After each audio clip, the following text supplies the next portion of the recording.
Болзошгүй гамшиг ослоос урьдчилан сэргийлэх, хүн ам эд хөрөнгийн гамшигын авил ослоос авран хамгаалах, сэргээн боцгох арга ажиллагаанд сум орон нутгийн мэрэгжлийн анги ажилтан албан хаагчид иргэдийг сургаж дадлагжуулах зорилгоор жил бүр аймгийн засаг даргын захирамжийн дагуу гамшигаас хамгаалах дадлага сургууль зохион байгуулдаг. Энэ жилийн тухайд гамшигаас хамгаалах иж бүрэн сургуулийн зэрэг суманд гамшигаас хамгаалах удирдах бүрэлдэхүүний дадлага сургуулийг Эрдэнэ ховд суманд зохион байгуулах тухай аймгийн засаг даргын захирамж гарсан байна. Энэхүү захирамжийн хэрэгжилтийн хүрээнд баруун бүсийн төв ховд аймгийн онцгой байдлын газрын дарга Алтан мадралтаар ахлуулсан аймгийн онцгой байдлын газрын алба хаагчдаас бүрдсэн 11 хүний бүрэлдэхүүнтэй ажлын хэсэг энэ сарын 25-ны өдөр ховд суманд ажиллаж гамшигаас хамгаалах удирдах бүрэлдэхүүний дадлага сургуулийг зохион байгууллаа.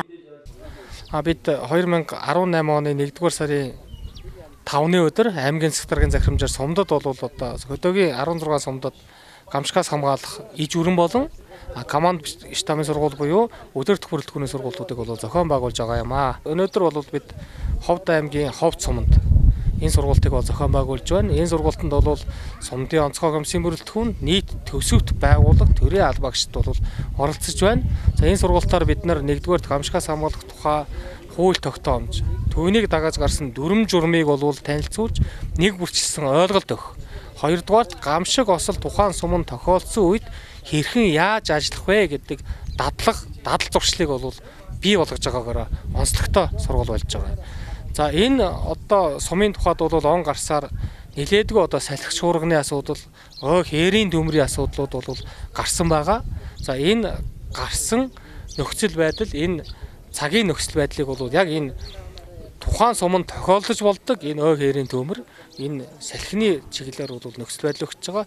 За энэ нөхцөл байдал дээр та нар тухайлбал одоо Ховд сумын аль нэг багт тийм ээ хээрийн төмөр гарлаж бодоход тухайн сумын онцгой комисс яаж ажиллах вэ гэдэг энэ дадал туршлагыг суулгадаг, энэ практик дадлагыг суулгадаг ийм л сургалтыг болгож байгаа. Энэ сургалтыг хийгээд дадлага практикийг олгосноор 1-р бол сумын онцгой комисс тухайн томилогдсон мэрэгжлийн албад бол гамшиг осол болсон газар, хээрийн төмөр болсон газар очихдоо тодорхой хэмжээний мэдлэгтэй, анхан шатны мэдлэгтэй болох юм.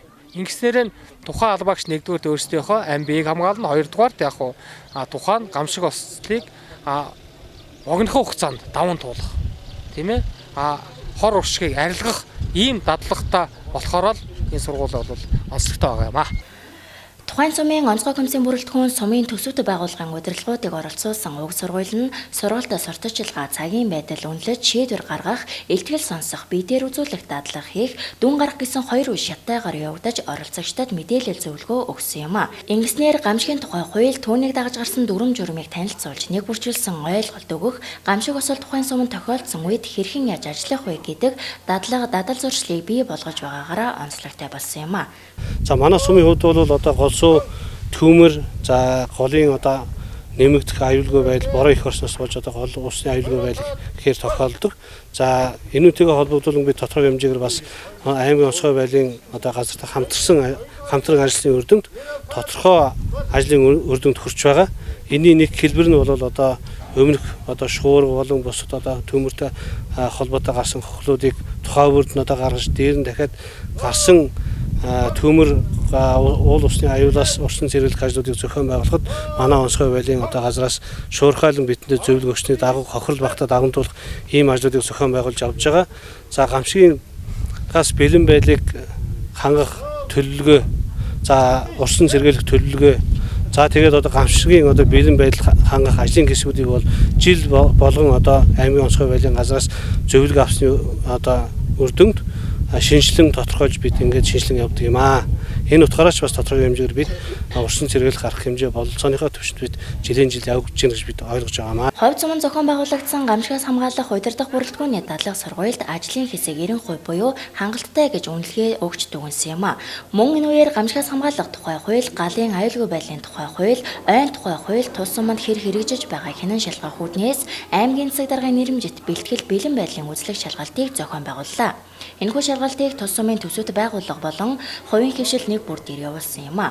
Ингэснээр гарсан зөрчил доголдлыг газар дээр нийлрүүлж алдаа дутагдал өндөртэй хуулийн хэрэгжилт муу байгаа байгууллагуудад хариуцлага тооцсон, улмаар зөрчил доголдлоо арилгах хугацаа өгч тухайн хугацаанд хуулийн хэрэгжилтийг хангаж ажиллаагүй бол байгууллагын дарга захиргааны хариуцлага тооцохыг хатуу санууллаа.